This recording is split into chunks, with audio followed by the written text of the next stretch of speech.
A ver, nosotros decimos, vamos a hacer un diseño de... ¿Qué cosa es un diseño?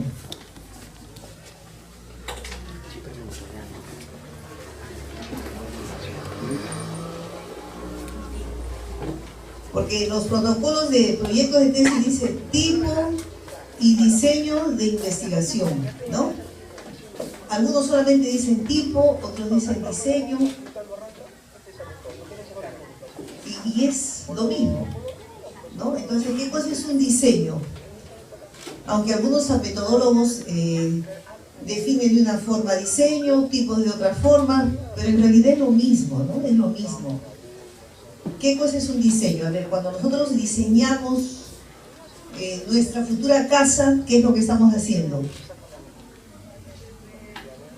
Estamos planificando algo que queremos obtenerlo a futuro, ¿no? Bueno, lo mismo pasa con el diseño de investigación. Y ese diseño lo hacemos antes de recolectar los datos. Para hacer el diseño, ¿qué es lo que debemos de tener bien en claro?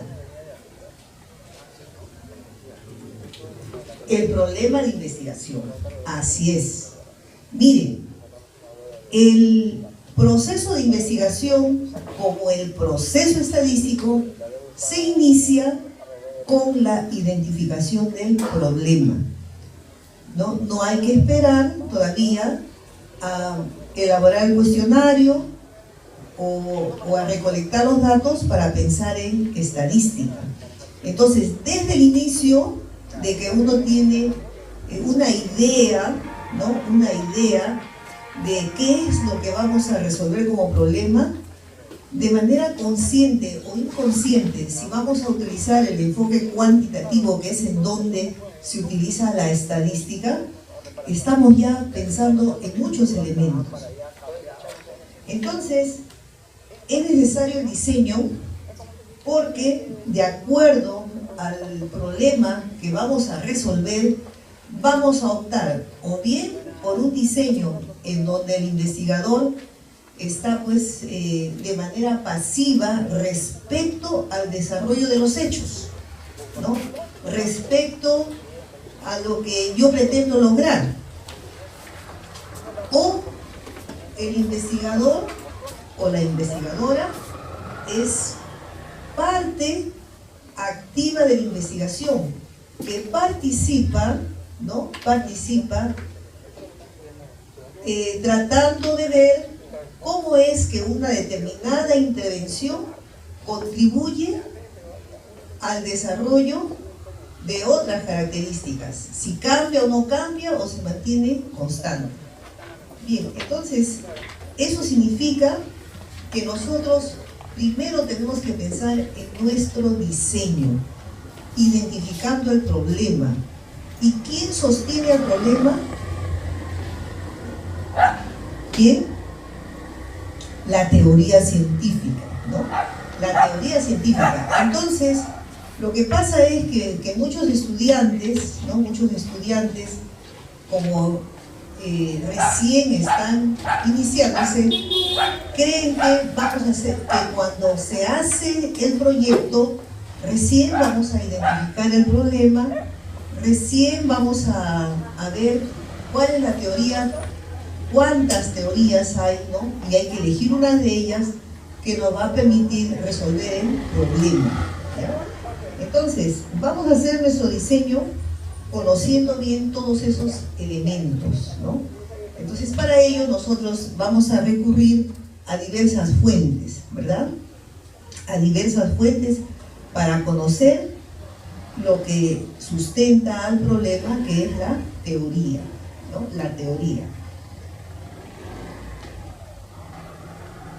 Bien, entonces, el diseño no significa recolectar datos, ¿no? No significa cómo voy a aplicar el cuestionario o cómo voy a validar. Porque eso, ¿qué cosa es? Es el desarrollo, ¿no? El diseño significa que, identificado el problema, yo tengo que ver cómo se desarrollan los hechos, ¿no? Los fenómenos que estoy observando. si es que yo voy a intervenir para saber cómo es el comportamiento de las características principales, entonces voy a optar por el diseño de qué tipo, observacional o experimental. Experimental, ¿no es cierto? Porque a propósito, sustentado científicamente, vamos a intervenir para ver cómo se modifican las unidades experimentales.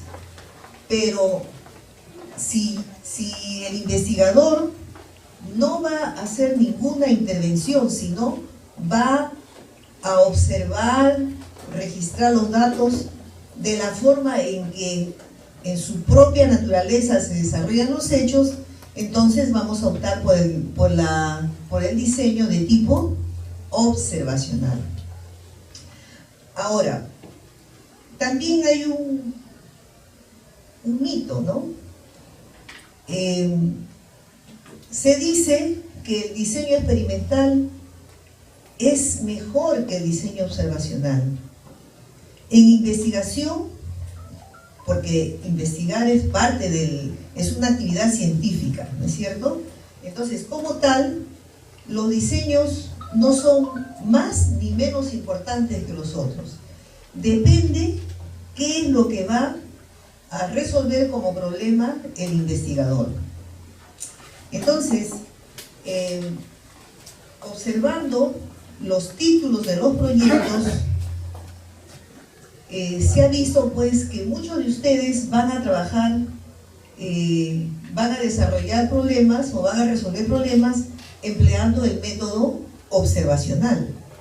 Algunos el experimental, pero dentro del experimental también hay clasificaciones, ¿no?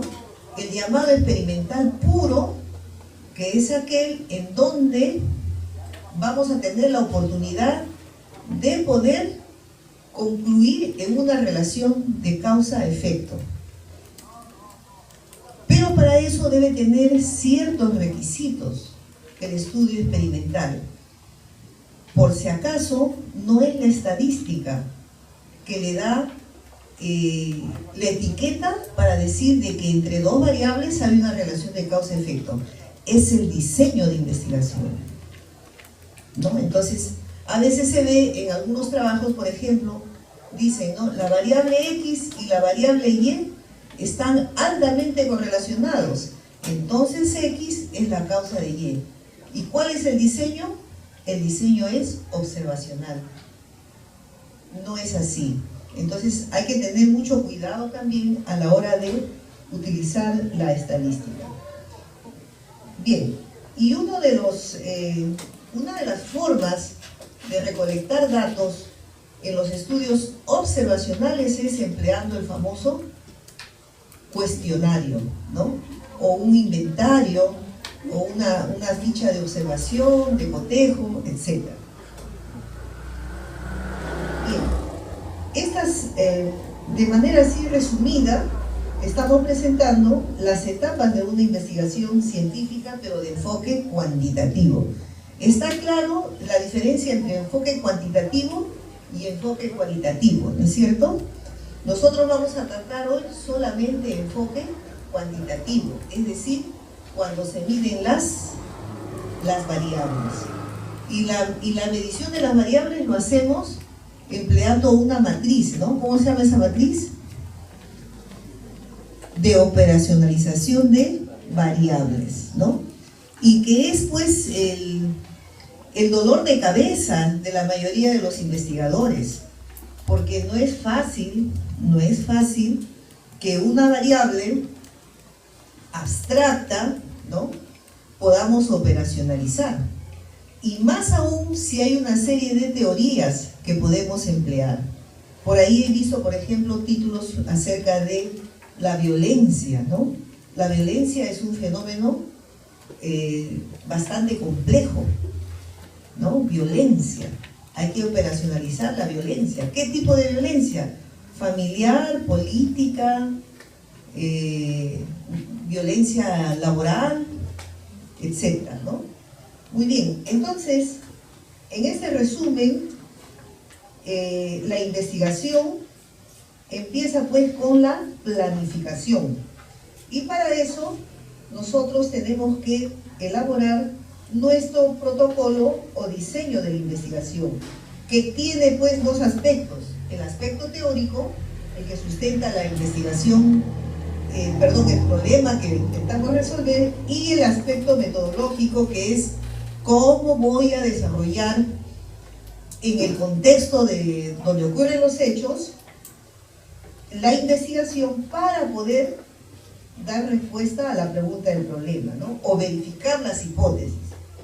Claro está que a esta planificación le acompañan los trámites administrativos, y hay que poner también a la investigación en el tiempo. Por eso es de que se necesita un cronograma, y hay que poner en términos monetarios la investigación para ver si tenemos suficiente financiamiento como para desarrollarla, ¿no? Luego viene la etapa de ejecución. En la etapa de ejecución nosotros vamos a desarrollar el diseño metodológico. Por eso es muy importante darle bastante tiempo al diseño de la investigación, a la elaboración del proyecto. Bien, y es aquí, en el desarrollo del diseño metodológico, donde nosotros vamos a recolectar datos que nos van a servir para lograr los objetivos de investigación y o verificar las hipótesis de investigación. Entonces, imagínense ustedes, si aquí hemos planificado mal, ¿cómo van a ser nuestros datos? Y los datos, ¿qué cosa es? Para la estadística, ¿qué son los datos? El insumo, ¿no? Entonces, nosotros, en el desarrollo de la investigación que empieza desde la planificación, tenemos que evitar el famoso error de tipo 3. Seguramente ustedes conocen el error de tipo 1. ¿Se acuerdan de sus cursos de estadística inferencial?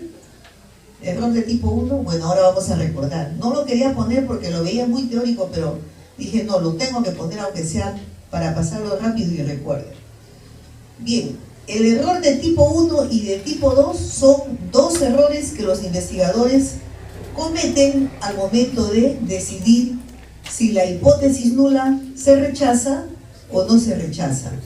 Pero el error de tipo 3 es el error que comete el investigador dando buenas respuestas, empleando estadística, a problemas mal planteados, problemas mal identificados.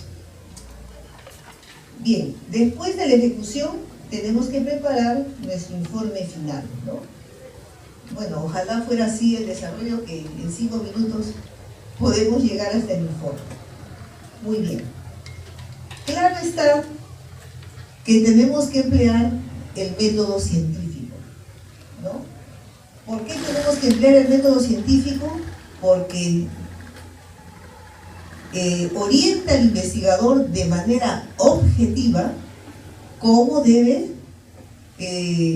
verificar las hipótesis y o lograr los objetivos, ¿no? Entonces, la ciencia se destaca por eso, por ser objetiva, porque la ciencia tiene como objetivo llegar ¿a dónde? Llegar a la verdad, ¿no? Llegar a la realidad, a la realidad. Aunque muchos filósofos dicen que no se puede conocer la realidad, ¿es cierto o no es cierto? Sí, no podemos conocer totalmente la realidad. Entonces, la ciencia es pues un mundo ¿de qué? De incertidumbre. Cuando estamos en incertidumbre, entonces nosotros tenemos que manejar una teoría de la matemática. ¿Cómo se llama esa teoría? Que acompaña mucho a la estadística. La probabilidad. Muy bien. Por eso es que cuando se hace investigación formativa, a los estudiantes hay que enseñarles el uso y la importancia de la probabilidad. Hoy más que nunca. Porque cada vez el mundo se hace incierto. Miren ustedes el cambio climático. No solamente es el cambio en la temperatura ambiental, sino también en nuestros estilos de vida, ¿no? En el cambio de las enfermedades, etcétera, etcétera. Entonces, estamos viendo de que las poblaciones ya no permanecen constantes, tienen cambios. Entonces, en ese mundo de incertidumbre tenemos que incorporar más los modelos probabilísticos, por ejemplo. Bien, entonces queda claro que los datos vamos a recolectarlos según el diseño, observacional o experimental. Avance, por favor.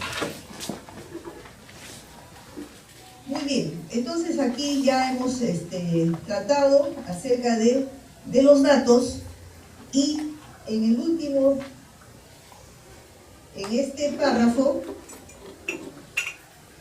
se está diciendo lo siguiente: los estudios observacionales pueden ser estudios descriptivos, ¿no? También pueden ser estudios correlacionales o también estudios de tipo explicativos. Entonces, si es que el investigador no solo quiere describir, sino también quiere conocer a la población, a toda la población, y no hay tiempo, no hay dinero para poder trabajar con todos los elementos, tenemos que tomar una muestra. Y para poder generalizar esas características que vamos a estudiar para toda la población, tenemos que trabajar con una muestra de tipo probabilística. ¿Para qué? Para medir, para poder medir la probabilidad de cometer error de tipo 1, es decir, rechazar la hipótesis nula cuando sea verdadera, o también cuando se quiere estimar parámetros, poder determinar con cuánto de probabilidad de confianza estamos estimando. Por ejemplo, a ver, he visto también varios estudios que tienen que ver con la salud, ¿no? Por ejemplo, queremos estudiar la prevalencia de niños menores de 5 años que tienen anemia en esta población. Bien, entonces la probabilidad nos va a acompañar cada vez que tengamos que tomar decisiones para toda la población, ¿no? ¿A partir de qué? De una muestra, ¿no? A partir de una muestra. Muy bien. Entonces vamos a suponer que ustedes en su proyecto de investigación, en el diseño teórico, tienen bien identificado el problema, ¿no? Bien sustentado con la teoría correspondiente, está bien claro los objetivos que pretenden lograr, la pregunta del problema está bien planteada, sus objetivos, las limitaciones y todos los elementos que debe tener el diseño teórico está debidamente establecido. Entonces es el momento de hacer el plan de cómo voy a trabajar en el contexto donde ocurre el problema. A eso se le llama diseño metodológico, ¿no? Entonces, entre el diseño metodológico y el diseño teórico tiene que haber una relación estrecha. No puede haber un divorcio, porque si no, vamos a cometer error de tipo 3. Muy bien, ¿cuáles son los elementos del diseño metodológico? El tipo de estudio o el diseño de estudio, ¿no? La población, la muestra, cómo voy a recolectar los datos, con qué instrumentos, cómo voy a aplicar el instrumento, que puede ser un cuestionario o de repente puede ser un equipo que me va a dar información o datos de algunas características, el plan de tabulación y el plan de análisis, para verificar las hipótesis de investigación o también para lograr los objetivos. Bien, un poquito abajo.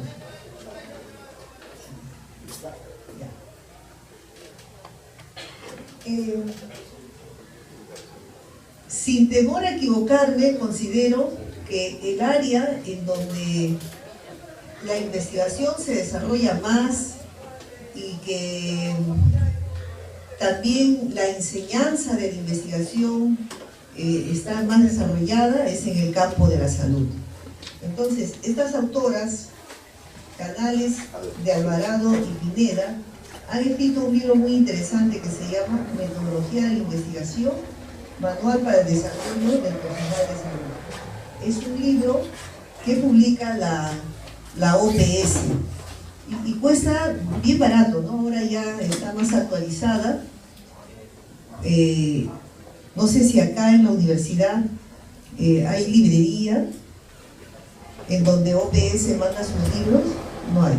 Pero si ustedes van un día a Lima, vayan a la Facultad de San Fernando y ahí van a encontrar muchos libros de la OPS, baratas y de buen nivel, ¿no? Y ese es el libro de Canales, de Alvarado y de Pineda. Y es un libro que no solamente sirve para trabajar en el campo de la salud, pueden trabajar en marketing, pueden trabajar en ingeniería, pueden trabajar en bibliotecología, etc. Porque la teoría es única, si no, la cambiamos de contextos, ¿no? Algunos trabajarán con pacientes, otros trabajarán con clientes, otros trabajarán con estudiantes, otros con docentes, otros trabajarán con la mujer en edad fértil, etc., ¿no? Bien, entonces hay que recordar siempre, en síntesis, que el soporte del diseño metodológico es lo epistemológico y teórico, ¿no? Porque a veces, por ejemplo, en San Marcos van estudiantes y dicen, ¿no? Profesora, nos han dado una semana para tener la mejor versión de un cuestionario X. Una semana. Entonces, nos ponemos a conversar y resulta que el estudiante no ha identificado bien el problema, no conoce las teorías que sustentan el problema, ¿no? Entonces, ¿cómo vas a hacer un cuestionario? Su matriz de operacionalización de variables le falta un poco, etcétera, etcétera, etcétera. Entonces, por eso es que aquí se está escribiendo este párrafo para que ustedes recuerden. Tienen que ser expertos teóricamente, por lo menos, en el tema que están investigando, ¿no? Y no cambien de tema, sigan en el mismo tema, háganse expertos en una línea de investigación. Ya que ustedes están jóvenes, pueden hacer la línea de investigación. Así es mejor que ir para un lado y para otro lado, porque si no, la dispersión no hace de que se especialicen en un determinado área, ¿no? Bien. Entonces, para saber si el estudio es observacional o experimental, nosotros tenemos que preguntarnos, ¿no? ¿Estaré al margen del desarrollo de los acontecimientos? Si la respuesta es sí, entonces voy a tener que hacer un estudio o diseño observacional. Pero si no voy a estar al margen, si no voy a tener un rol activo, mi estudio va a ser experimental. Entonces, para el estudio observacional, el investigador, ¿qué hace? Registra los datos tal y como ocurren en los hechos, sin que intervenga en su desarrollo, ¿no? Y además es la base del estudio experimental. Ahí también hay algunos saltos, ¿no? Entonces, a veces hay tesis o proyectos en donde proponen estudios experimentales y uno le pregunta acerca de la descripción, no conocen, porque otra forma de clasificar los estudios es de acuerdo al nivel de conocimientos que existe del problema que estoy tratando, ¿no? Entonces, lo primero que cosa es explorar, cuando no hay antecedentes, ¿no? Se trata de enfermedades huérfanas, como le llaman los médicos, ¿no? Entonces no tenemos otra que explorar. Después pasaremos al estudio descriptivo, después al estudio correlacional, explicativo, y luego ya pueden hacer innovación científica, que ahora tanto pide el Estado peruano, ¿no? Quieren que los jóvenes sean innovadores, que los docentes de la universidad seamos innovadores. Pero ¿cómo vamos a hacer innovación si no estamos llevando líneas? ¿No? Estamos haciendo líneas de investigación. Entonces, el estudio observacional es muy importante. Algunos dicen, observacional es sencillo, recolecta los datos, le dan los cuestionarios a los estudiantes, que ellos marquen, y ya, suficiente.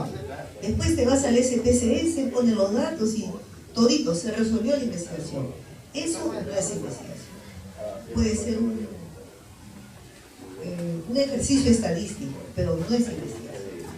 Porque la investigación tiene que ser estricta, rígida, tiene un protocolo. No podemos hacer saltos de etapas, ¿no? De etapas. Muy bien, entonces, en las llamadas ciencias empíricas, la investigación empieza y acaba en la observación. Por ejemplo, acá hay, en el grupo hay médicos, enfermeras, obstetristas, ¿no hay? Sí hay. Ajá.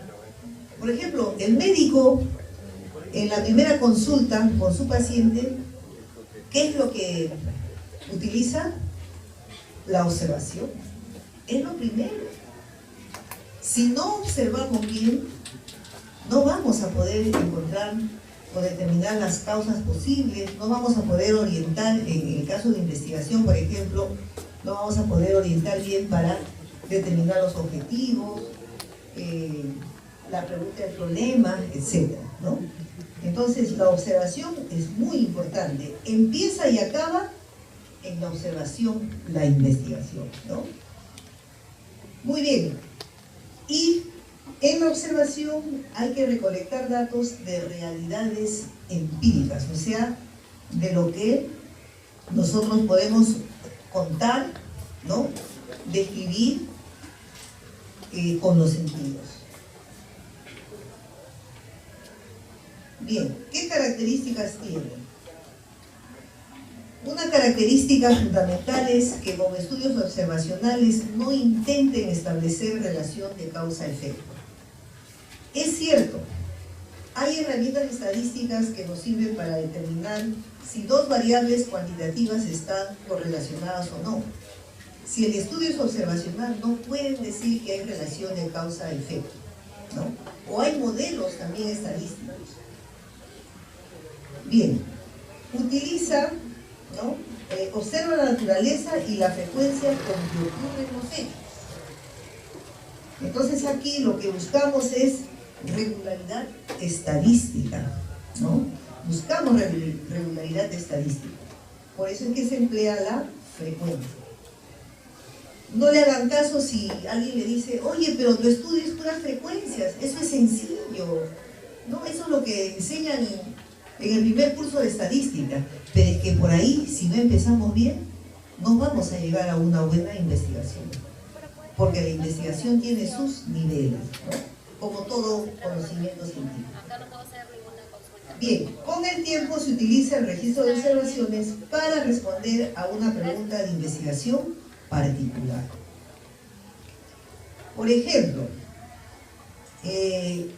las Naciones Unidas, ¿no? Las Naciones Unidas, del año 2000 al 2015, ¿cómo lo declaró?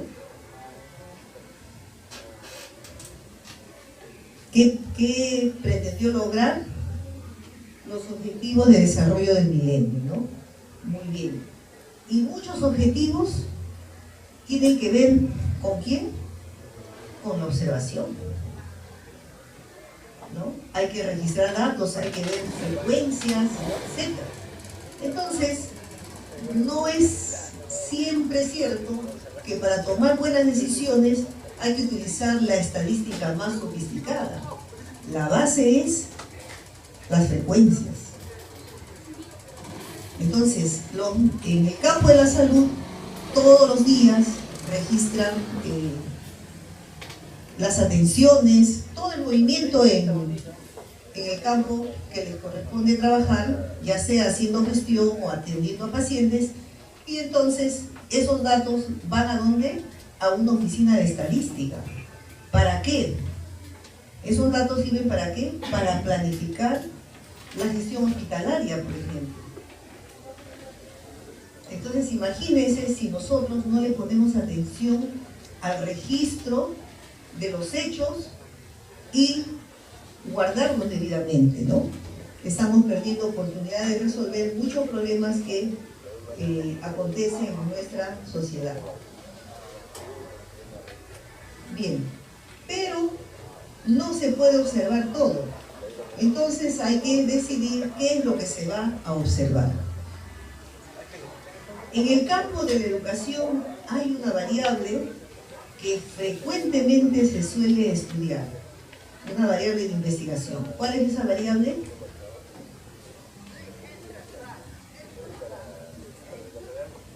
En la educación. El rendimiento académico, ¿no? El rendimiento académico, por ejemplo. Muy bien. Entonces, el rendimiento académico, los promedios, las notas, ¿no? No es así de sencillo. Tenemos que estudiar el rendimiento académico y sus determinantes, ¿no?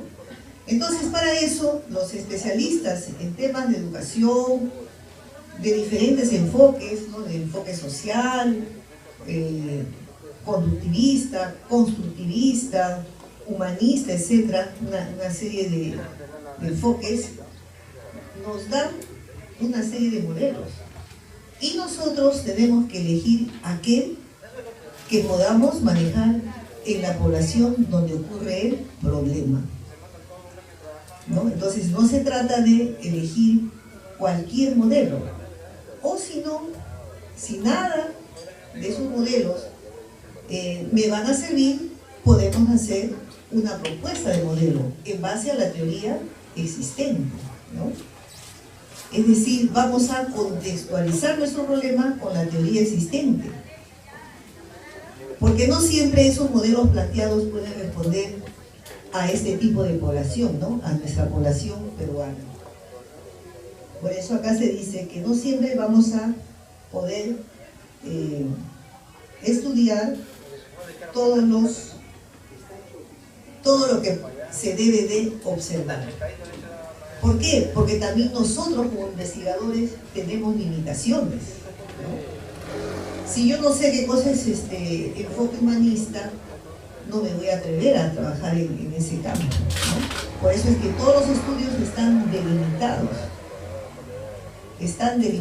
tienen sus limitaciones.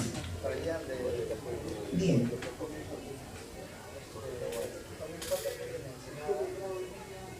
Y los estudios descriptivos son muy importantes.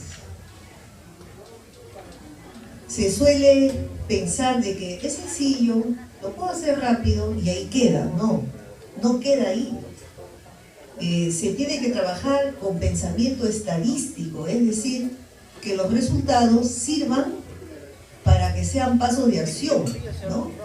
Para resolver el problema que nosotros hemos tratado de estudiarlo en la investigación.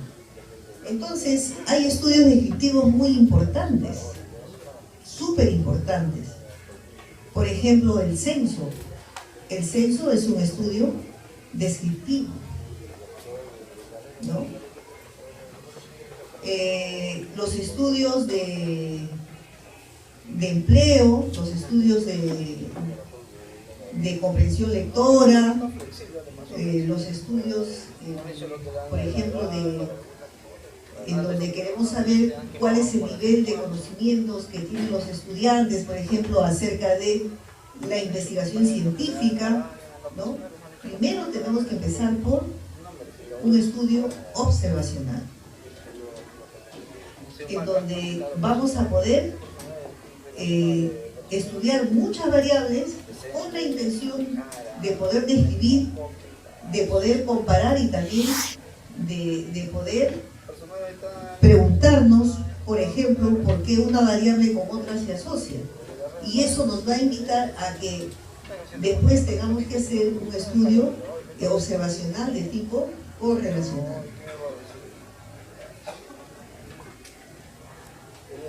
Bien, el otro tipo de diseño o estudio es el estudio experimental, que también he visto como proyectos de investigación de ustedes, ¿no? Sobre todo de ingeniería agrónoma y también creo de ciencias alimentarias, industrias alimentarias. Claro, es que cada profesión, cada ciencia tiene sus objetivos, ¿no?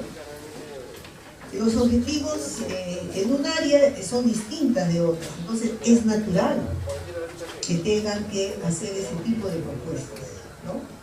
Entonces, el estudio experimental lo vamos a desarrollar de tal manera que el investigador cumple un papel activo. Activo en el sentido de que, de acuerdo a su conocimiento, a su experiencia, a lo que él ha observado, va a utilizar ciertos factores con la intención de saber si es que las unidades que están bajo estudio, a las cuales se le llama unidades experimentales, están cambiando, se mantienen igual, y así saber cuál es el mejor tratamiento, ¿no? ¿Cuál es el mejor tratamiento? Entonces ahí sí vamos a evaluar el efecto de uno o más tratamientos o dosis en un grupo de individuos o también en la comunidad. Pero además el investigador interviene manipulando variables. Manipulando no de manera aleatoria, sino planificada, de acuerdo a lo que indica la observación y también el mismo protocolo de la intervención que van a hacer. Pero para eso necesitan una muestra representativa de unidades. Y estas unidades, ¿cómo deben ser? Como voy a comparar dos o más tratamientos, yo no puedo tener un grupo de una forma y el otro grupo de otra forma distinta de unidades. Para poder comparar, todos tienen que estar en igualdad de condiciones. Por eso se pide que las unidades sean homogéneas, ¿no? Entonces el investigador indica para cada tipo de estudio experimental qué cosa es homogéneo, ¿no? ¿Qué es homogéneo? En el campo de las ciencias sociales, un estudio experimental no se puede hacer. Porque imagínense, tener sujetos homogéneos es difícil. Entonces ahí se dan los estudios cuasi experimentales, ¿no? Cuasi experimentales. Muy bien, entonces, una vez que tengo un conjunto de unidades homogéneas, hay que asignar aleatoriamente a dos o más tratamientos, o lo que también en algunos textos aparece de estudios randomizados, dicen, ¿no? A estos estudios. Pero uno de los tratamientos o uno de los grupos tiene que ser el famoso grupo control. ¿Quién es el grupo control? Es aquel grupo que no recibe ninguno de los tratamientos o por razones de ética tiene que recibir el tratamiento usual, o si hay un factor psicológico, entonces utilizarán un placebo, etc., ¿no? Bien, en cambio, el resto de grupos sí son tratamientos que el investigador establece a qué niveles, a qué dosis, ¿no? Van a estar el resto de tratamientos. Entonces, si el estudio de ustedes tiene estas tres características, hay que decir que el estudio es experimental puro. Además, una forma de saber si el estudio es experimental o no experimental, llamado también observacional, es que en los estudios experimentales el efecto no se ha dado, sino los tratamientos preceden al efecto. Y además el estudio es de tipo longitudinal. En cambio, los estudios observacionales son en su mayoría transversales y el efecto ya se dio, pero sin que intervenga el investigador, ¿no? Entonces, esa es una forma de darnos cuenta si mi estudio es experimental puro, como en este caso. Entonces, cuando no tiene la primera ni la tercera característica, el estudio es cuasi experimental. La ética juega un rol muy importante para elegir entre experimental y observacional. Aquí también hay contaminación ambiental, creo, ¿no? A ver, ¿qué elemento es el que está contaminando más el aire en Barranca?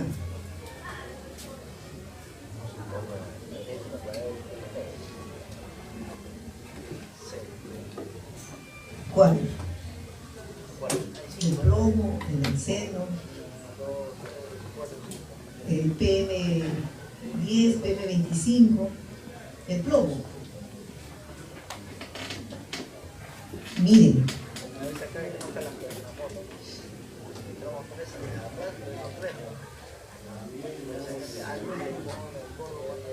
no hay.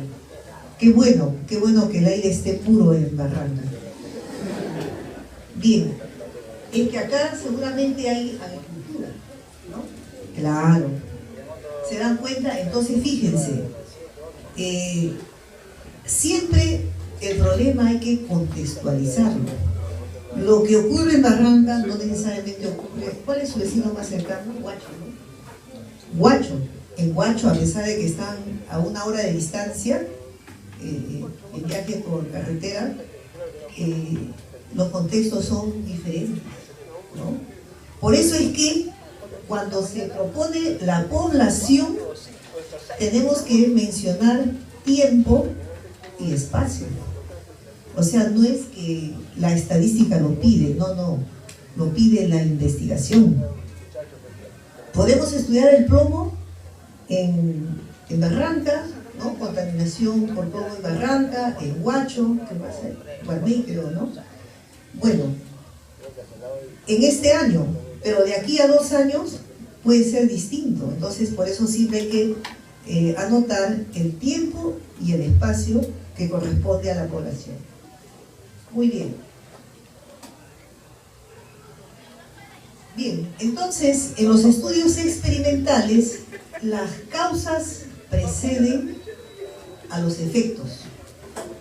El investigador, a propósito, ¿no?, con base científica, tecnológica, metodológica, aplica los tratamientos para ver el desarrollo de los efectos que va a producir, ¿no? Y pareciera que fuese fácil, ¿no? Allá, miren, igual que en el caso observacional, también tiene su propio protocolo, ¿no? Lo vamos a ver más adelante. Muy bien, entonces, para los estudios experimentales, estadísticamente hablando, hay pues toda una línea, todo un tópico que se llama diseño y análisis de experimentos, ¿no? Hablando estadísticamente. Pero antes de la estadística está el diseño y análisis de experimentos que tiene que hacer el investigador responsable. Por ejemplo, ¿por qué se pide que haya asignación aleatoria? Que todas las unidades sean homogéneas. Porque la asignación aleatoria quita subjetividad. La asignación aleatoria significa que es una asignación neutral, sin tendencias. Porque en el estudio experimental de lo que se trata es determinar si X es la causa de Y. Por eso es que obligatoriamente tiene que haber un grupo control. Y el ambiente de investigación es totalmente controlado, ¿no? En el campo de la salud, por ejemplo, para evitar subjetividades utilizan el encegamiento, ¿no? Por ejemplo, el ciego simple, el doble, el triple ciego. El ciego simple es cuando las unidades experimentales no saben qué tratamiento están recibiendo. El doble significa que además de que el paciente no sabe qué tratamiento recibe, quien hace la observación para ver qué efectos tiene tampoco sabe. Y finalmente el triple ciego es esas dos características más el analista no sabe qué tratamiento han recibido las unidades experimentales. Todo eso se hace con la intención de que no haya subjetividad. Entonces, el creador del diseño y análisis de experimentos es el estadístico Ronald Fisher, ¿no? Estadístico inglés, que justamente él estableció las bases del diseño y análisis de experimentos y propuso una serie de herramientas estadísticas que se utilizan hasta hoy en día y son la base de otras nuevas, ¿no? Él trabajó mucho en el campo justo de la agronomía. Miren, la naturaleza enseña, ¿no? La naturaleza enseña. Entonces, él se inspiró en los estudios de agronomía. Bien, entonces, como características, aquí algunas ya hemos mencionado, se manipula una variable, a esa variable también se le llama variable independiente, la que el investigador sabe que es la causa o una posible causa, para ver qué cambios suceden en la llamada variable dependiente. La variable independiente, que creemos que modifica a la variable, debe estar correlacionado. Entonces, aquí a priori tenemos que saber que el factor que es la variable independiente está correlacionado con la variable dependiente. ¿Cómo lo sabemos? Por estudios similares o también, sobre todo en el caso de los estudios clínicos, hay una etapa inicial, ¿no? ¿Cómo se llaman? Estudios preclínicos, cuando se está trabajando con animalitos, ¿no? Que pueden ser ratoncitos, conejos, etc. Bien. Entonces, los efectos observados en la variable dependiente solo pueden explicarse por la manipulación de la variable. Como eso tiene que suceder y debe ser así, para eso está el grupo control. El principal beneficio de la investigación experimental es la capacidad de manipular todas las variables de interés. Entonces, generalmente se empieza con una, dos o tres variables, ¿no? Pero sabemos que los estudios experimentales, así como los observacionales, son de enfoque multifactorial, pero hay que empezar por niveles también.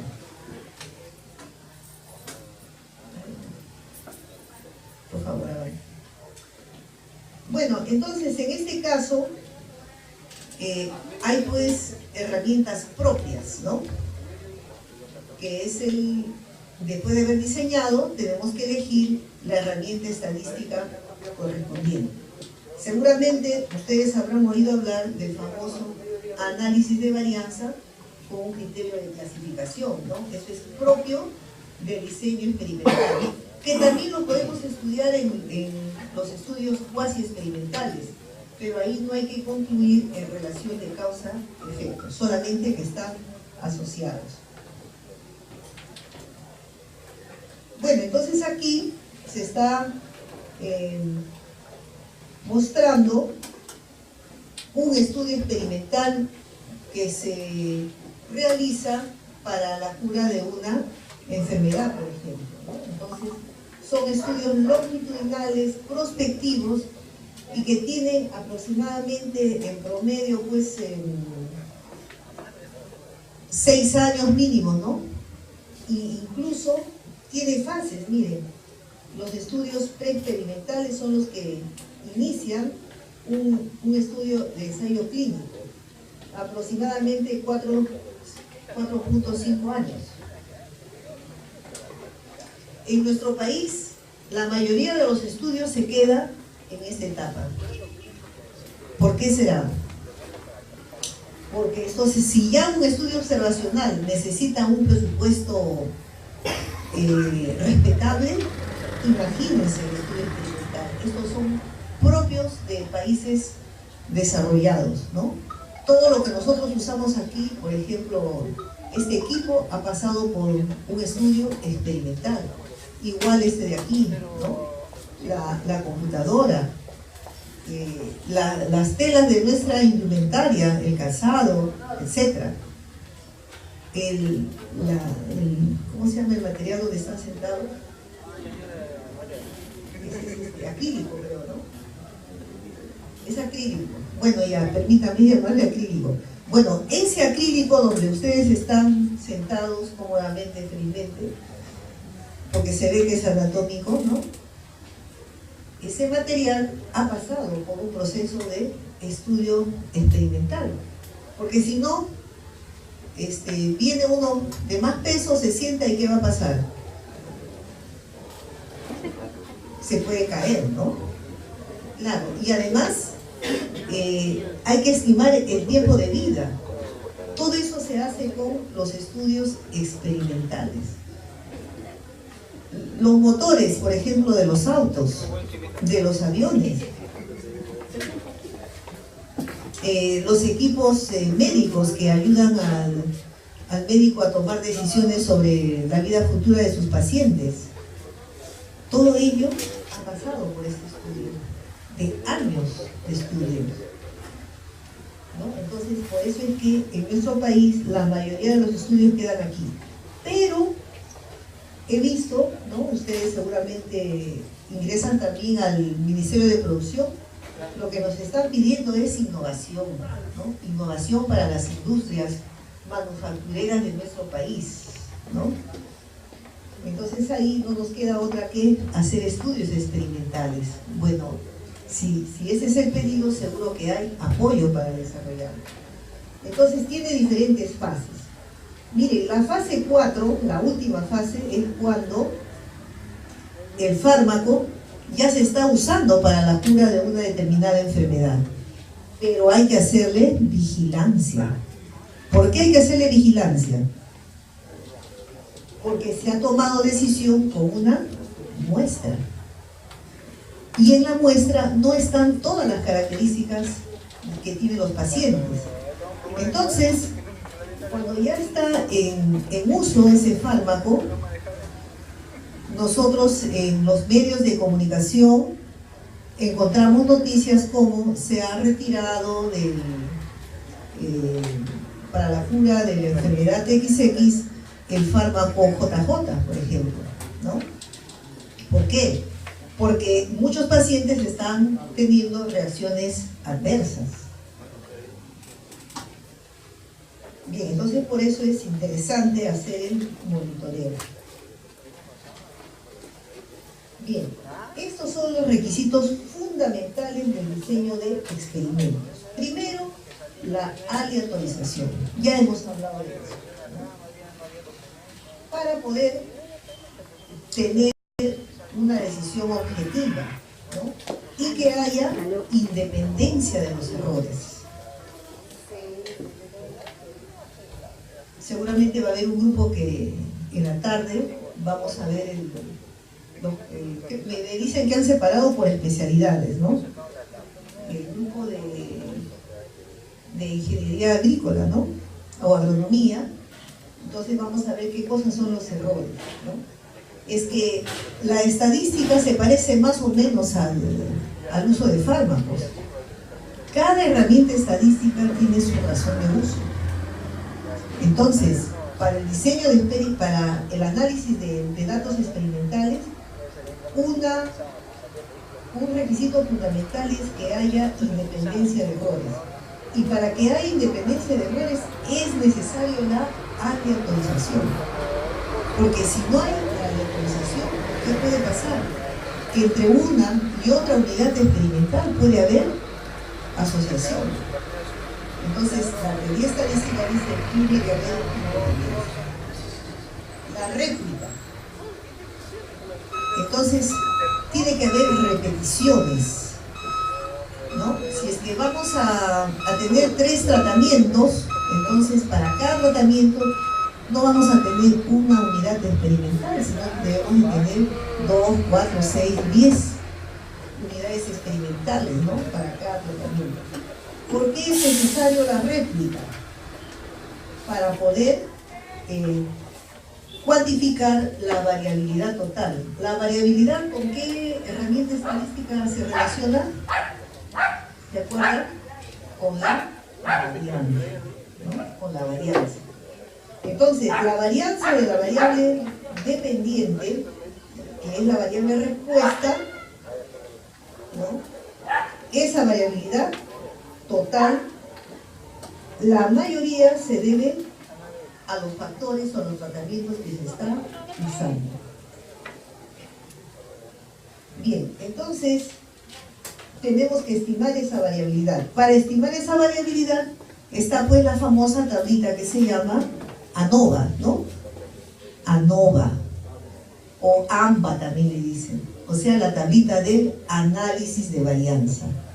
¿Para qué sirve esa tablita? Para ver qué tanto explica los tratamientos en mis unidades experimentales. Entonces, si podemos concluir en una relación de causa-efecto, la mayor parte de la variabilidad total debe ser atribuida por los tratamientos.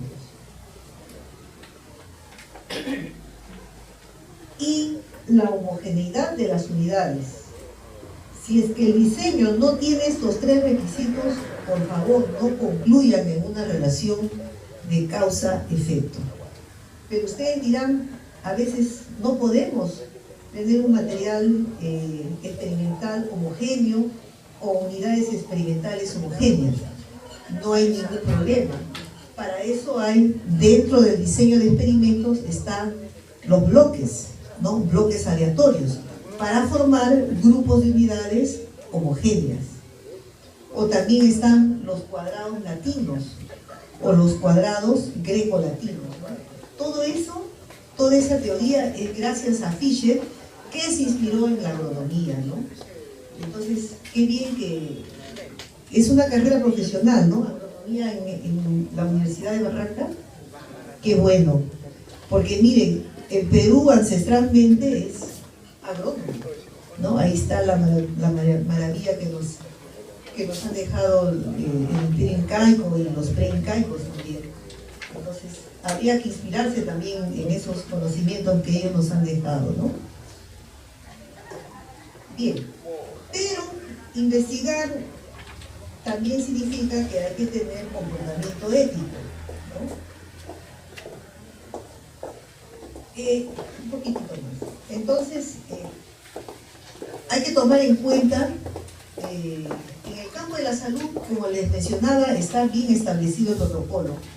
En el campo social, poco a poco se está trabajando, ¿no? En la ingeniería también tiene su propio protocolo, ¿verdad? Ético. Por ejemplo, si quieren hacer estudios de que un elemento degrada el suelo, ¿no? Entonces para eso tienen sus propios protocolos, para justamente no seguir degradando más, ¿verdad? Bien, entonces como parte de la ética hay que seguir fielmente a la metodología de la investigación de tipo cuantitativa. Ya, no hay que saltarnos ningún paso. Si nos parece pesado, nos parece difícil, hay que ir al asesor, leer libros, porque investigar es una buena forma de aprender. Todos los que sabemos algo de investigación hemos empezado con ustedes, pero la gran facilidad que hoy en día hay es que está pues el internet, ¿no? En donde hay literatura muy buena acerca de investigación. Y además, la ley universitaria pide que los estudiantes que van a obtener su bachillerato realicen un estudio de investigación. Es una buena oportunidad que ustedes jóvenes empiecen a investigar, ¿no? Porque ya incluso en las organizaciones que no son de educación superior, que no se dedican a la docencia, sino a la gestión, a brindar servicios a la comunidad, necesitan que el futuro profesional investigue, ¿no? En San Marcos, por ejemplo, regresan muchos estudiantes de estadística, a pesar que saben estadística, pero falta la otra parte, que es la metodología de la investigación. Bien, también el derecho de la información sobre la investigación que se esté llevando a cabo a las unidades de investigación, lo que se llama el consentimiento informado, ¿no? Ustedes tienen que adaptarlo de acuerdo a su contexto. Respetar el ejercicio de su profesión, es decir, seguir el código de ética de su respectivo colegio profesional. No confundir investigación cualitativa con el empleo de variables cualitativas. Entonces algunos creen que investigación cualitativa es trabajar con variables cualitativas. No, la investigación cualitativa es aquella en donde no se miden variables. Ahí no se analizan datos, sino se analiza información, ¿no? Se analizan testimonios, declaraciones, documentos, videos, etc. Y evitar cometer el error de tipo 3, que ustedes ya saben que es dar buenas respuestas a preguntas mal planteadas. Sí, y eso lo publicó Kimball en el año 1957. En estadística, que es mi carrera profesional, hay una línea de investigación bien fuerte que se llama educación estadística. Igual que en el campo de la medicina, ¿no? Hay educación médica, educación en enfermería, educación en ingeniería. O sea, hacer investigación para mejorar la enseñanza, aprendizaje en la formación profesional, ¿no? Bien. Pero nuestro país va avanzando felizmente en materia de investigación. Por ejemplo, aquellos que van a hacer estudios relacionados con la salud pueden revisar aquí las directivas para presentar, aprobar, desarrollar, hacer el seguimiento y la finalización de proyectos de investigación observacionales. Esto está en la página web del Instituto Nacional de Salud. Así como la educación es transversal a todas las áreas de las ciencias, igualito en la salud, ¿no? Por ejemplo, vamos a hacer estudios de cambio climático. Obligatoriamente está la salud. ¿Quién más está obligatoriamente? El agrónomo, el biólogo, porque algunas especies desaparecen, otras aparecen, ¿no? Etcétera. Ya igual pasa con la salud. Ahora muchos se están preocupando por la salud de la comunidad de un distrito, ¿no? A partir del medio ambiente, lo que le llaman distritos saludables. Ahí podría trabajar muy bien, ¿no? Muchos de ustedes, si es que hay interés. Y todo eso tiene que ver con la salud. Y el año pasado se ha aprobado el reglamento de ensayos clínicos. El Instituto Nacional de Salud ya tenía su protocolo de ensayos clínicos, pero sin embargo, como la ciencia avanza, también es necesario actualizar los protocolos, ¿ya? Aquí está para que lo lean, para que ustedes lo incorporen en su estudio en su proyecto o en el desarrollo de su proyecto. Por ejemplo, en el artículo 11 hablan acerca del consentimiento informado, cómo se inicia el ensayo clínico, el diseño, fíjense, aquí está el diseño de investigación, ¿ya?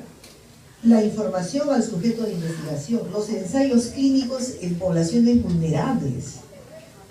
¿Aquí en Barranca hay poblaciones vulnerables? Ay, hermano. Veo que los barranquinos no salen mucho a pasear. Ay, ¿no? Adolescentes, ¿quién más?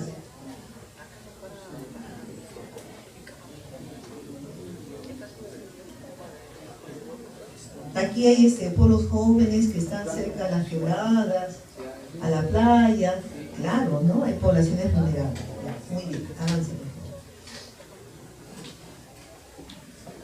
Bueno, entonces, dicho esto, para que ustedes establezcan la diferencia de que si su estudio es observacional o es experimental, y dentro del experimental si es puro o es cuasi experimental, y también hay otros estudios experimentales que se llaman estudios pre-experimentales, que también son longitudinales, pero como no hay posibilidad de tener dos grupos totalmente homogéneos, entonces el investigador emplea a la misma unidad experimental en dos condiciones, ¿no? Antes y después de la intervención. Ese sería un estudio preexperimental, que también está considerado por algunos autores dentro de los estudios experimentales. Bien, entonces todos los datos que se recolectan, ya sea por el método observacional o experimental, tienen que ser analizados estadísticamente, porque estamos trabajando con enfoque cuantitativo, ¿no? Entonces es bueno conocer la definición de estadística. Esta definición es la que ha dado la Asociación Americana de Estadística. Bueno, no es porque sea americana, es la definición que más se acerca a la realidad, porque dice lo siguiente: la estadística es el uso científico de principios matemáticos. Entonces, los investigadores que no son estadísticos, ¿qué necesitan de la matemática? Saber contar bien y las 4 operaciones fundamentales. Nada más. Y haber hecho bien su proyecto de investigación. Seguir lo que dice el protocolo de investigación. Luego, aprenderán a manejar un software, ¿no? Si no es así, no interesa que no sepan manejar software. Porque la investigación que tiene mejor resultado es aquella investigación que es multidisciplinaria, o si quieren, interdisciplinaria. Entonces, no trabajen solos. A veces no tener la tesis no es porque uno no le tiene interés, sino que nos falta conocer a determinados compañeros, profesores, ¿no?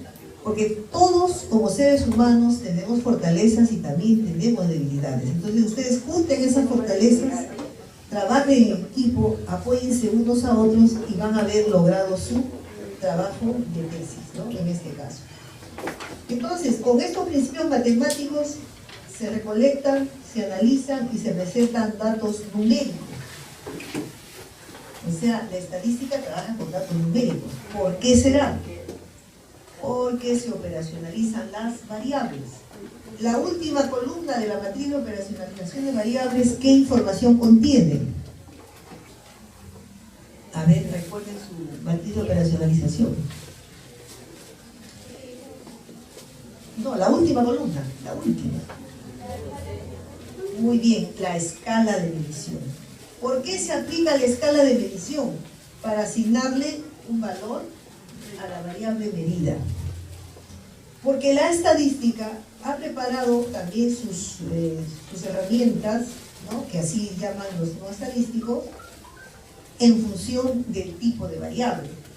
Las variables cualitativas o categóricas tienen un tratamiento estadístico diferente a las variables cuantitativas, ¿no? En el campo de la ingeniería se trabaja más con variables cuantitativas y también con variables cualitativas. En cambio, en el campo social, en el campo de la salud, se trabaja con variables sociales, ¿no? Variables cualitativas. Los economistas también trabajan con variables cualitativas. Entonces ahí hay otras herramientas estadísticas para trabajar. Y contribuye con la investigación científica, diseñando pruebas y experimentos. La estadística contribuye con la investigación científica, diseñando pruebas y experimentos. En el campo de la salud, por ejemplo, ¿qué pruebas clínicas hay? Una que todo el mundo lo conoce porque siempre sale publicado en los diarios es la prueba del ADN, ¿no? Para reconocimiento paternal. Entonces, esa prueba también ha pasado por una prueba para medir si es que mide lo que dice medir. O sea, a eso se le llama validez. ¿Qué tan válida es esa prueba? Entonces, aquellos que ofrecen esos servicios dicen que es 99.9% de confiabilidad. Entonces, ese valor está diciendo que es altamente confiable. ¿Puede haber un error? Sí. ¿De cuánto? De 0.1, ¿no? Aproximadamente. O sea, 1% de error. ¿Hay un error? Claro que hay un error, porque también ahí se trabaja con una muestra, pero es altamente confiable. ¿Qué experimentos? Los diseños, pues, los estudios clínicos. Los experimentos para poder utilizar estos equipos, ¿no? Los que trabajan en cuidados intensivos, en unidades de cuidados intensivos, por ejemplo, ahí hay una serie de equipos, ¿no? Esos equipos están tratando de simular ¿a quién? Al organismo del paciente, ¿no? Muy bien. Fíjense, esos equipos también tienen que ser confiables y válidos. Bien, y cuando estamos haciendo estudios observacionales, netamente sociales, nosotros también vamos a tener un instrumento de medición. ¿Cómo se llama ese instrumento? Se llama cuestionario. Ese cuestionario también tiene que ser válido y confiable. Entonces, para eso están los métodos estadísticos, que se aplican en muchas ciencias y además muchas decisiones en el campo social, económico, político, militar, se deben tomar objetivamente empleando la estadística, ¿no? Bueno, eso les voy a dejar para que ustedes vean, porque si no, no vamos a avanzar y me da miedo que no completemos el tema de un poquito de verdad. Entonces, vamos a ver de una vez, la clase va a quedar. Vamos a ver qué es una población. ¿Ya? Entonces, hablando metodológicamente, una población está conformada por la totalidad de elementos que tiene una determinada característica susceptible de ser estudiada, medida y cuantificada. Estos pueden ser los elementos, ¿no? Personas, objetos, historias clínicas, etc. Y toda población debe ser delimitada temporal y espacialmente. Si es necesario, hay que establecer los criterios de inclusión. ¿Qué son los criterios de inclusión? Son todos los requisitos que debe tener una unidad para pertenecer al estudio. Y los criterios de inclusión son los criterios que evitan que participen algunos elementos en la investigación. ¿Con qué intención se establecen los criterios de inclusión y de exclusión? Para tener una población homogénea, ¿no? Porque además, sobre todo en el campo de la salud, si alguien va a hacer un estudio acerca de la diabetes, supongamos, cualquiera no puede pertenecer. Aún siendo diabético, tiene que establecer criterios de inclusión y de exclusión, dependiendo de qué es lo que pide la investigación, ¿no? O vamos a hacer un estudio de, supongamos, ahora es un problema también álgido, embarazo adolescente, ¿no? Embarazo en adolescentes, de igual forma. Bien.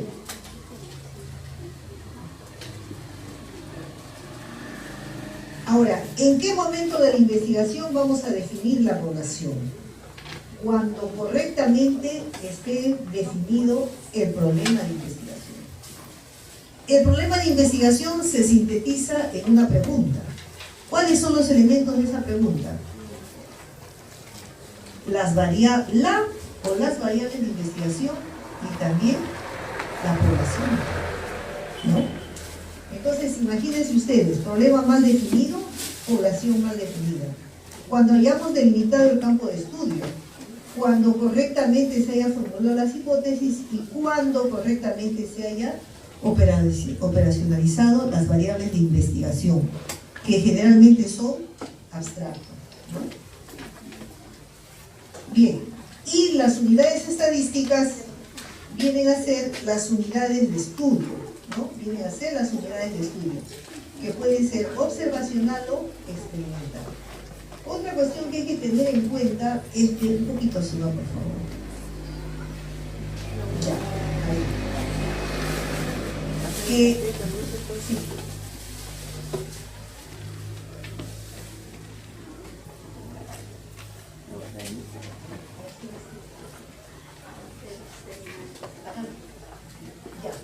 Bueno, nos dice que nos van a invitar un refrigerio, así que merecido el refrigerio. Ya, está bien.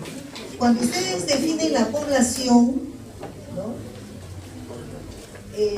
Tienen que pensar en lo siguiente, que hay una población general en donde ustedes difícilmente van a poder conocer o accesar a ella, salvo que sea un problema casuístico, que es el problema que generalmente resuelven para las tesis, ¿no?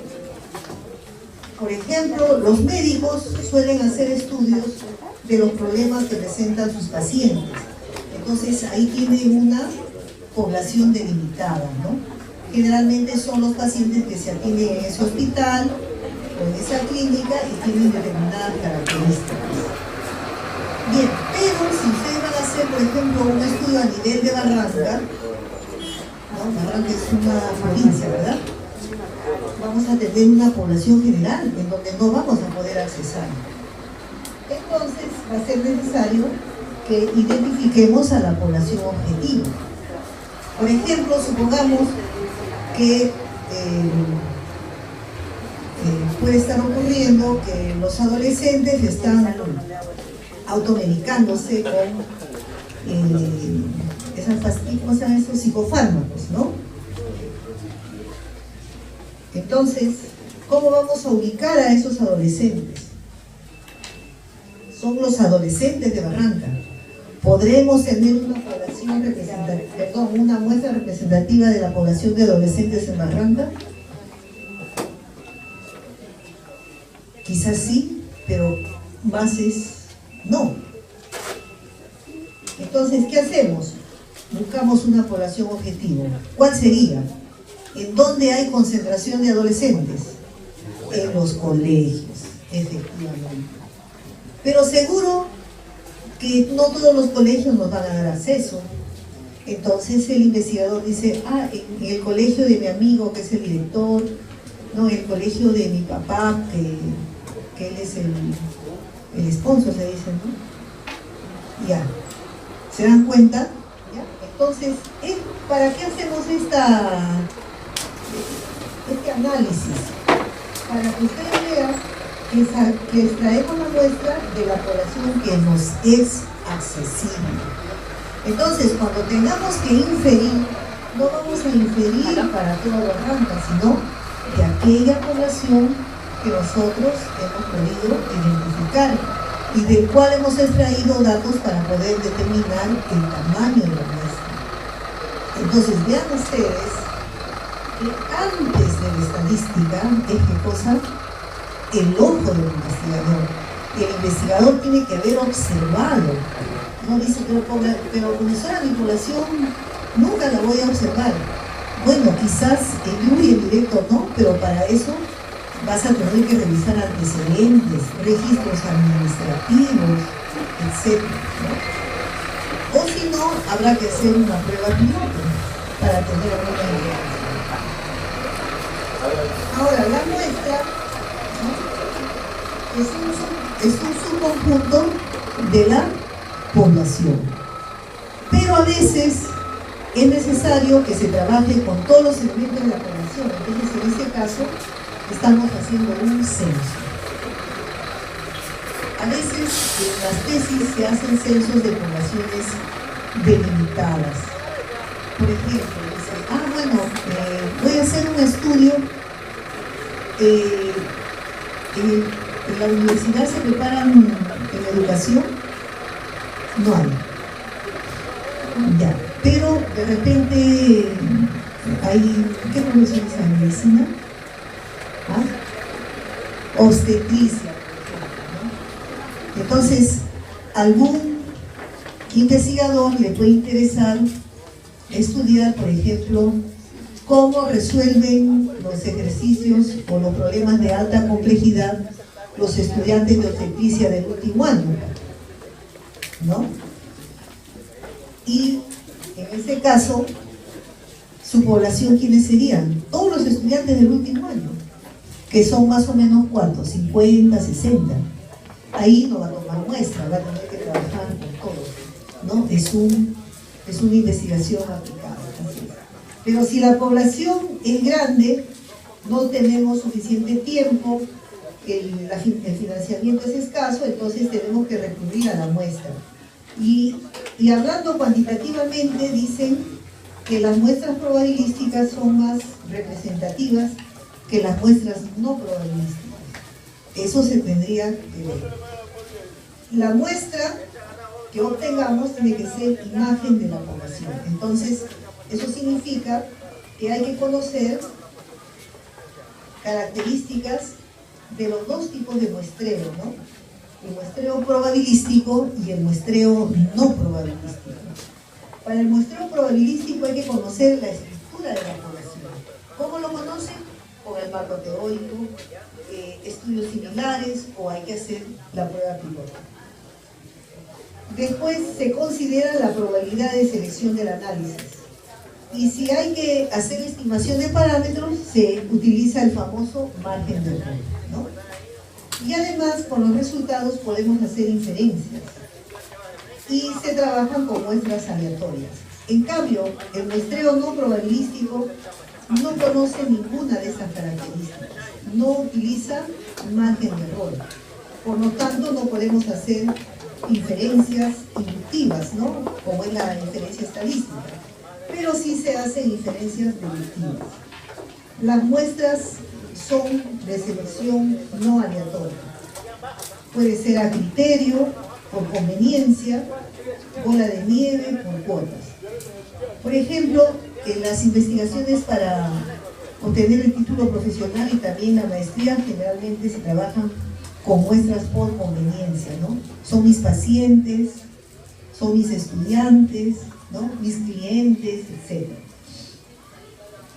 Bola de nieve es un tipo de muestreo que se utiliza mucho para estudios comunitarios, ¿no? En el campo de la salud, como también puede ser en el marketing también.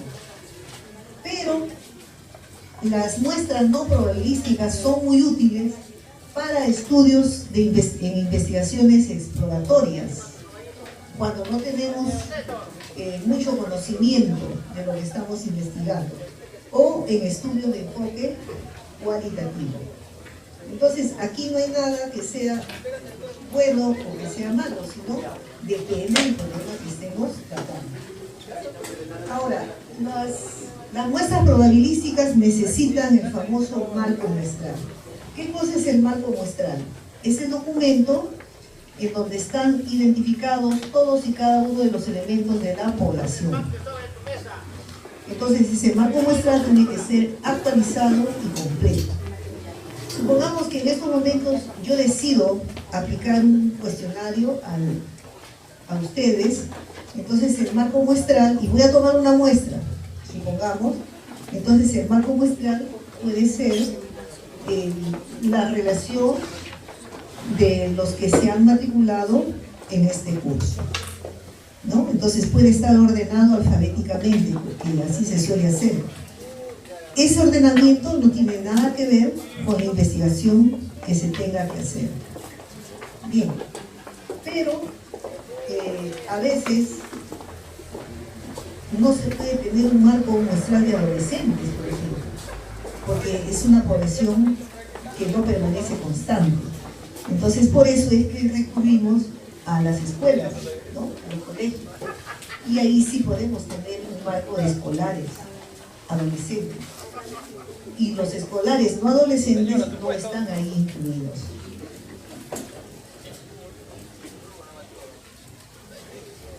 En cuanto a la recolección de datos, nosotros podemos hacerlo de dos formas.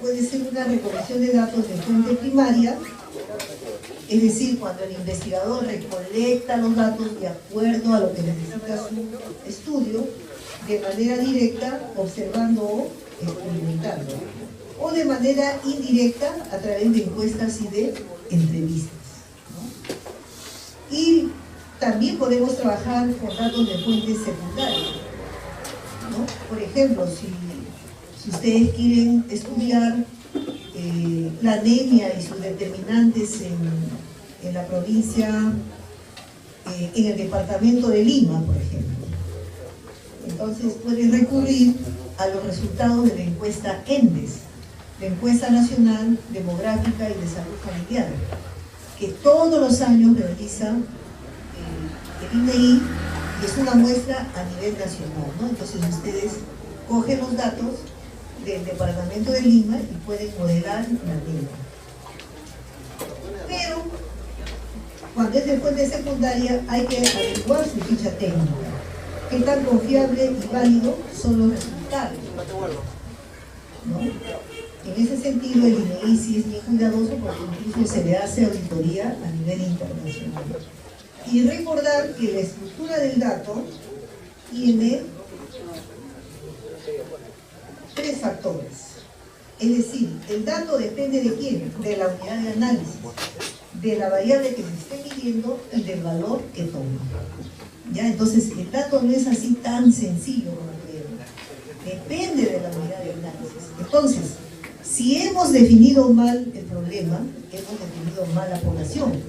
Por lo tanto, la muestra también está mal. Entonces, imagínense, una unidad de análisis que no corresponde nos estará dando información a través del dato para verificar las hipótesis, ¿no? Entonces, antes de la estadística hay que modelar todos estos elementos. Bien, la estadística se clasifica en descriptiva e inferencial. La descriptiva, como su nombre lo dice, es para describir. Generalmente se aplica en estudios observacionales y también en experimentales, porque hay necesidad de describir a las unidades que han participado en el estudio, ¿no? Caracterizan a los datos empleando métodos gráficos, por ejemplo, una tabla de frecuencias es un modelo para caracterizar a las unidades en estudio, porque si caracterizo los datos, estoy caracterizando a las unidades de investigación, o a través de cálculos, ¿no? Por ejemplo, una media, que muchos dicen, es una media, una varianza, ¿no? Pero es un indicador muy importante, ¿no? Sobre todo cuando se está haciendo mejoramiento de la calidad para hacer el seguimiento, para resaltar las propiedades de los elementos de los datos. En cambio, la estadística inferencial trabaja con muestras de tipo aleatorias. ¿Por qué? Porque hay que generalizar los resultados de la muestra para toda la población. Entonces, como ahí estamos trabajando en ambiente de incertidumbre, porque no se trabaja con todos los elementos de la población, hay que utilizar la probabilidad. Cada vez que estamos en incertidumbre, utilizamos la probabilidad hasta nuestra vida diaria, ¿no? Bien. ¿Y de dónde se obtienen los datos? Cuando se miden las variables. ¿Qué cosa es una variable? Es una propiedad, una característica, un atributo que tú imprimes las unidades de la población, ¿ya? Pero como estos datos que nos brinda la población tienen que ser numéricos, es que hay que definir la variable, que generalmente se representa con la letra X, ¿no? En términos matemáticos. X, la variable X, tiene dominio en la población y rango, un conjunto de números reales. Es decir, cuando medimos la variable debemos de tener números, como dice la definición de estadística. Pero no siempre vamos a tener números, ¿no? Porque, por ejemplo, si vamos a estudiar a mujeres en edad fértil, que es la población, nos va a interesar saber cuál es su profesión, ¿no? Qué enfermedades ha tenido en los últimos 5 años, si ha sufrido alguna vez en su vida maltrato familiar, etc., ¿no? Y hay algunas variables que no nos va a permitir tener valores. Entonces se hace necesario utilizar las escalas de medición que ustedes ya conocen, ¿no? Nominal, ordinal, intervalario de razón. Que ahí termina la última columna de la matriz de operacionalización de variables. Entonces, las variables que se miden de forma nominal u ordinal son las variables cualitativas o categóricas.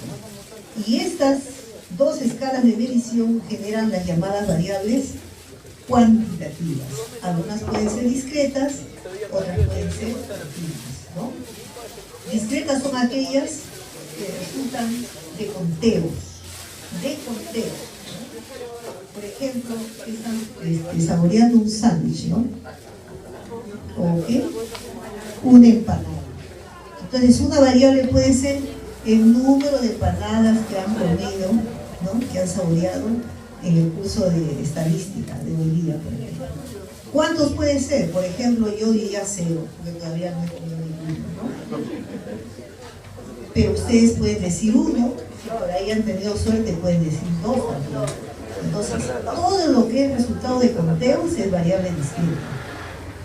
Por ejemplo, el número de pacientes que llegan a... el número de personas que llegan a un servicio de emergencia de un hospital para pedir atención, ¿no? En un día de repente no llega nadie, que bueno, o llega 1, o 2, o 3. No puede llegar 3.1416 pacientes, ¿no? Si no son valores enteros. Y la otra variable es cuantitativa continua, ¿no? Por ejemplo, cuando se habla de gestión de la calidad, el tiempo es una variable muy importante de calidad de servicio, ¿no? En Lima, en la capital, por ejemplo, la variable de que hay una pésima gestión de los medios de transporte es el tiempo de viaje, por decir, de su domicilio hasta su centro laboral, ¿no? Que cada vez está haciendo más de mayor amplitud, o el tiempo de espera hasta ser atendido en una unidad de emergencia también. Entonces, la variable tiempo es muy importante para evaluar la calidad de servicios, ¿no?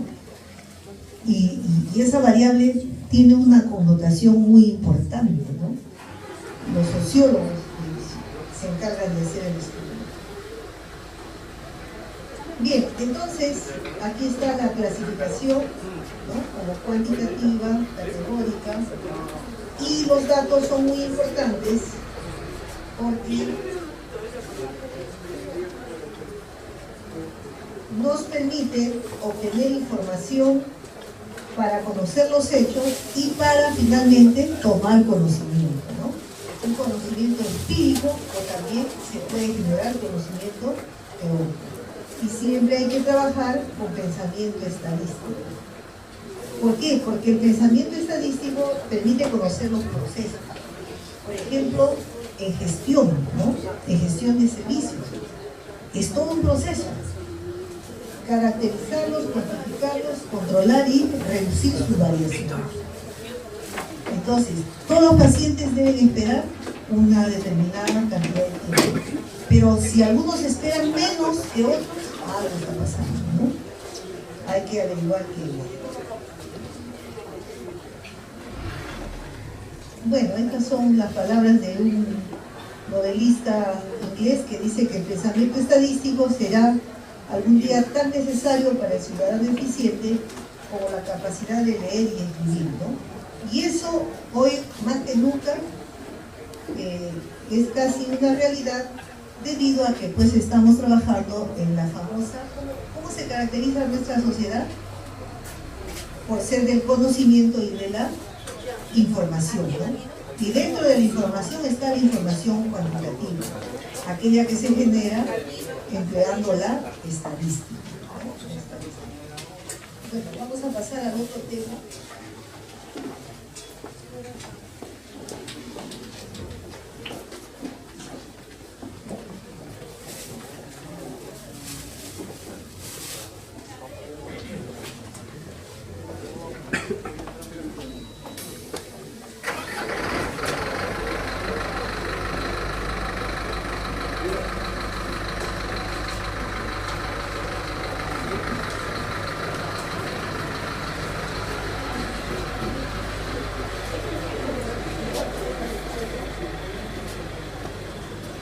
¿Qué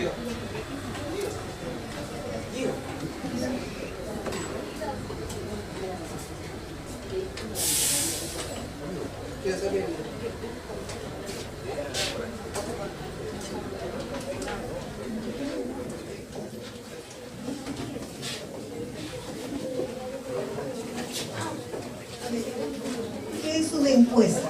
A veces se hacen clases en la educación básica y los niños dicen, tengo que hacer una encuesta, ¿no? A ver, ¿qué es una encuesta? ¿Ya?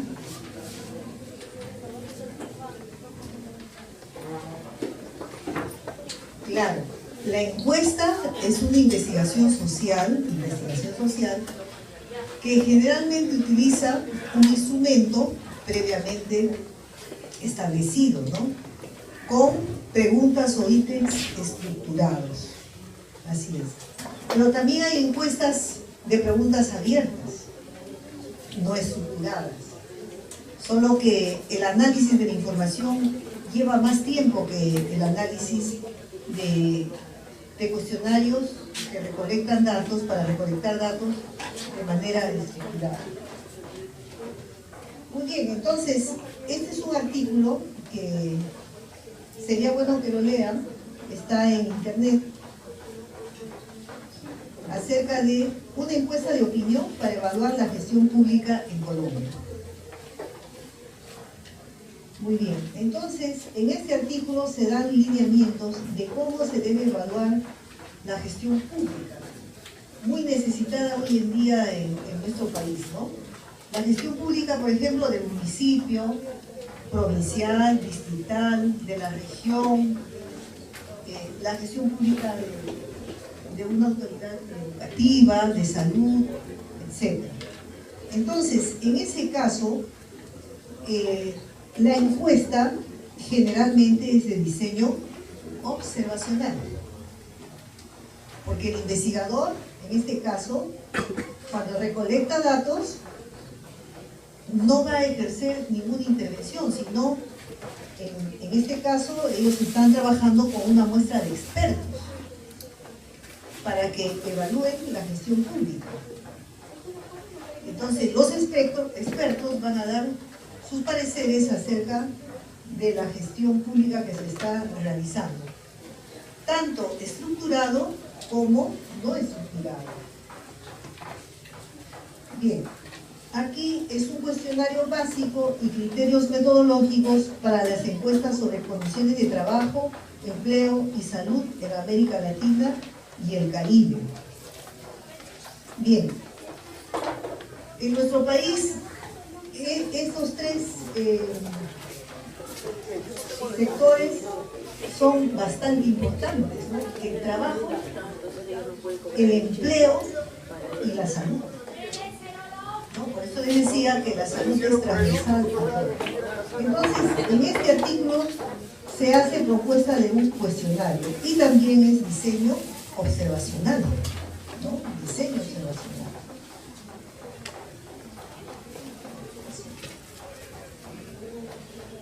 ¿Dónde está el...? Por favor. Ya. Bien. Y lo interesante de estos artículos es que en los anexos, ¿no? En los anexos, retroceda, por favor. Hasta lo cuestionario.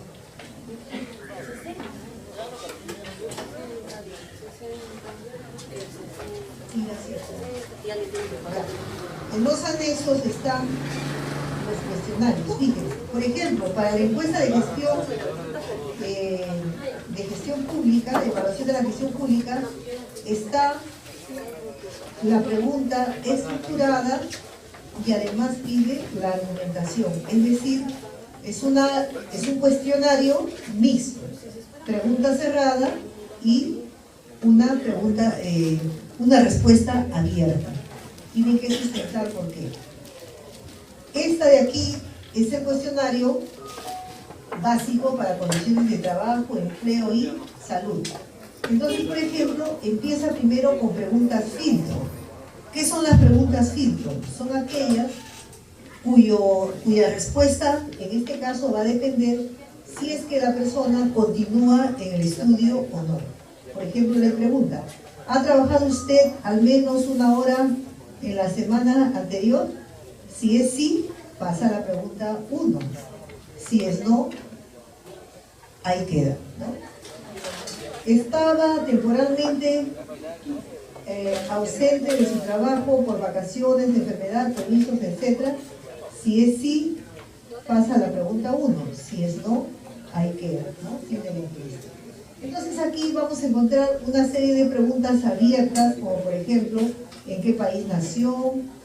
Pero en cuanto al género, tiene que elegir masculino o femenino, ¿no? Aquí, ¿cuáles son las tareas que desempeñaba habitualmente usted en su ocupación, oficio, trabajo? También es abierto. Muy bien. Entonces, la encuesta, como se ha mencionado, es una investigación social para estudios observacionales. Y hay que trabajar con un cuestionario estructurado o de repente no estructurado. Entonces, en nuestro medio, las encuestadoras le llaman encuesta al cuestionario, ¿no? El cuestionario no es una encuesta. A veces tocan la puerta a los estudiantes y dicen, profesora, ¿cuántos alumnos tiene? 30. Ah, ya, entonces necesito 30 encuestas. ¿Una encuesta para cada estudiante? No. Necesito 30 cuestionarios, 30 instrumentos de medición, ¿no? Bien, y las encuestas son muy importantes porque hacen estudios específicos. En nuestro país, por ejemplo, está la Encuesta Nacional de Hogares sobre Condiciones de Vida y Pobreza, que se hace todos los años y es trimestralmente.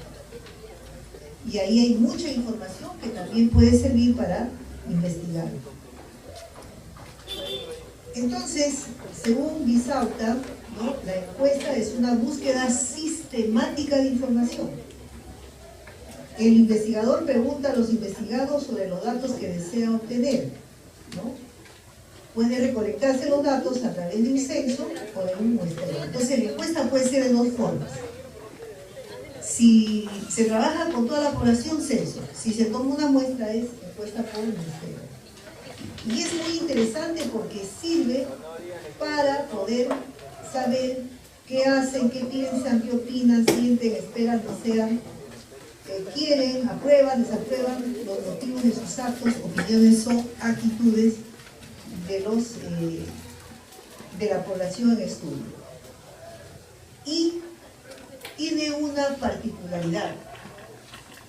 Todas las unidades son entrevistadas o se miden sus variables de una misma forma. Es decir, está homogeneizado la aplicación del instrumento. Son las mismas preguntas, el mismo modo de aplicar, el tiempo, etc.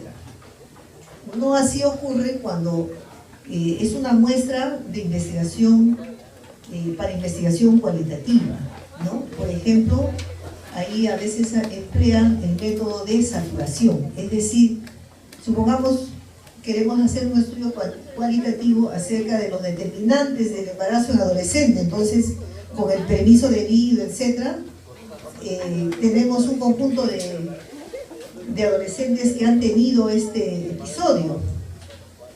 Entonces, se le inicia la entrevista y se le pide que responda, que dé su testimonio, y para eso no tiene un tiempo, sino hasta que la persona se haya saturado, es decir, hasta cuando cree que ya no hay más información que dar. Muy bien, entonces, en la encuesta nosotros estandarizamos la recolección de datos.